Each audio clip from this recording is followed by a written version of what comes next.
কবি সুকান্ত ভট্টাচার্যের প্রিয়তমাশু।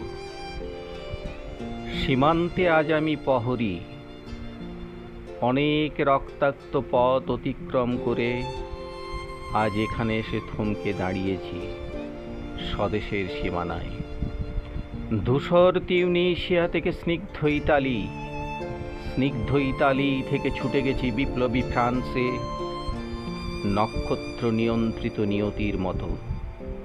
দুর্নিবার অপরাহত রাইফেল হাতে ফ্রান্স থেকে প্রতিবেশী বার্মাতেও।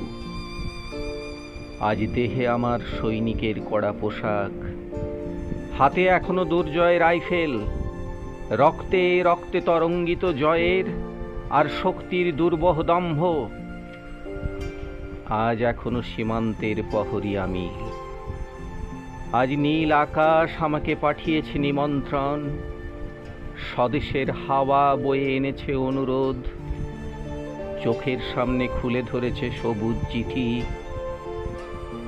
কিছুতেই বুঝি না কি করে এড়াবো তাকে, কি করে এড়াবো এই সৈনিকের কড়া পোশাক। যুদ্ধ শেষ, মাঠে মাঠে প্রসারিত শান্তি, চোখে এসে লাগছে তার এই শীতল হাওয়া। প্রতি মুহূর্তে শ্লথ হয়ে আসে হাতের রাইফেল, গা থেকে খসে পড়তে চায় এই কোড়া পোশাক। রাত্রে চাঁদ ওঠে, আমার চোখে ঘুম নেই। তোমাকে ভেবেছি কতদিন, কত শত্রুর পদক্ষেপ শোনার প্রতীক্ষার অবসরে, কত গোলা ফাটার মুহূর্তে। কতবার অবাধ্য হয়েছে মন যুদ্ধ জয়ের ফাঁকে ফাঁকে, কতবার হৃদয় জ্বলেছে অনুশোচনার অঙ্গারে তোমার আর তোমাদের ভাবনায়। তোমাকে ফেলে এসেছি দারিদ্র্যের মধ্যে, ছুড়ে দিয়েছি দুর্ভিক্ষের আগুনে, ঝড়ে আর বন্যায়, মারি আর মড়কের দুঃসহ আঘাতে।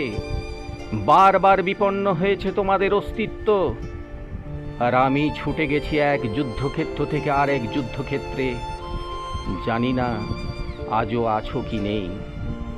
দুর্ভিক্ষে ফাঁকার বন্যায় তলিয়ে গেছে কিনা ভিটে, জানি না তাও। তবু লিখছি তোমাকে আজ, লিখছি আত্মম্ভর আশায় ঘরে ফেরার সময় এসে গেছে। জানি আমার জন্যে কেউ প্রতীক্ষা করে নেই, মালায় আর পতাকায় প্রদীপে আর মঙ্গল ঘটে। জানি সম্বর্ধনা রটবে না লোকমুখে, মিলিত খুশিতে মিলবে না বীরত্বের পুরস্কার। তবু একটি হৃদয় নেচে উঠবে আমার আবির্ভাবে, সে তোমার হৃদয়। যুদ্ধ চাই না আর, যুদ্ধ তো থেমে গেছে। পদার্পণ করতে চাই না মন ইন্দোনেশিয়ায়, আর সামনে নয় এবার পেছনে ফেরার পালা।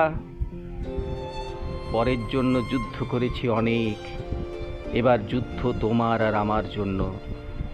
প্রশ্ন করো যদি এত যুদ্ধ করে পেলাম কি, উত্তর তার তিউনিসিয়ায় পেয়েছি জয়, ইতালিতে জনগণের বন্ধুত্ব, ফ্রান্সে পেয়েছি মুক্তির মন্ত্র, আর নিষ্কণ্ঠক বার্মায় পেলাম ঘরে ফেরার তাগাদা।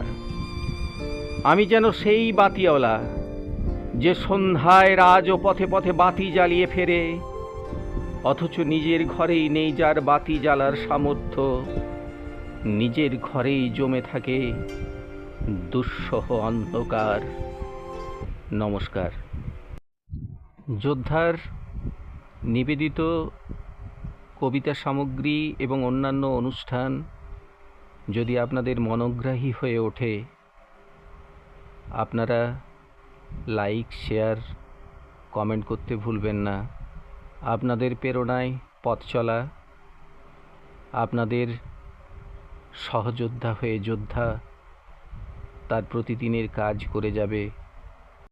নমস্কার।